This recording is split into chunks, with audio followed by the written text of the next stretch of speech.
जरा सोचिए, दुनिया में एक ऐसा ग्रंथ भी है जिसे सिर्फ पढ़ा नहीं जाता, बल्कि सुबह प्रकाश किया जाता है, रात को सुलाया जाता है और जिसे भारत का कानून भी एक जीवित गुरु मानता है। आज हम जानेंगे कि श्री गुरु ग्रंथ साहिब को सिर्फ ग्रंथ नहीं बल्कि जीवित गुरु क्यों माना जाता है। सन 1708 नांदेड़ में गुरु गोबिंद सिंह जी ने घोषणा की, गुरु मान्यो ग्रंथ।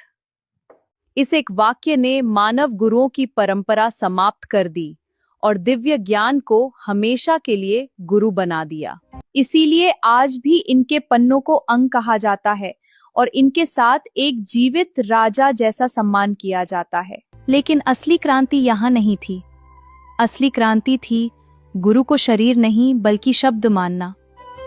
शरीर जन्म लेता है और समाप्त हो जाता है, लेकिन ज्ञान अमर रहता है। फिर आया इतिहास का सबसे अनोखा संकलन, आदि ग्रंथ। आइए देखें इसकी यात्रा। 1604 में गुरु अर्जुन देव जी ने भाई गुरदास जी की सहायता से आदि ग्रंथ का संकलन किया। लेकिन सबसे हैरान करने वाली बात थी, इसमें सिर्फ सिख गुरुओं की वाणी नहीं थी।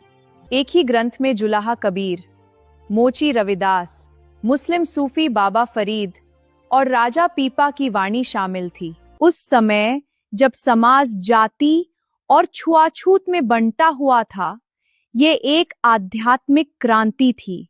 ये संदेश था कि सत्य किसी एक धर्म, जाति या वर्ग की जागीर नहीं है। श्री गुरु ग्रंथ साहिब सिर्फ पढ़ने के लिए नहीं, महसूस करने के लिए भी रचा गया। इसे 31 रागों में व्यवस्थित किया गया, क्योंकि संगीत सीधे मन और आत्मा को छूता है। लेकिन गुरु साहिब ने सिर्फ उपदेश नहीं दिए, उन्होंने समानता को जमीन पर उतारा। लंगर और पंगत ने राजा और गरीब को एक ही कतार में बैठा दिया। ये सिर्फ भोजन नहीं था, ये अहंकार तोड़ने और मानवता जोड़ने की प्रयोगशाला थी।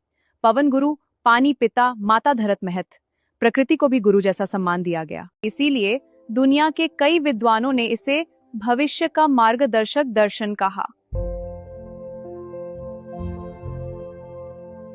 गुरु ग्रंथ साहिब सिखाते हैं कि आध्यात्मिकता दुनिया छोड़ने में नहीं, दुनिया के बीच रहकर ईमानदारी और सेवा करने में है। अगर हर इंसान दूसरे को बराबर समझे और प्रकृति को माता पिता की तरह सम्मान दे, तो दुनिया सच में बदल सकती है।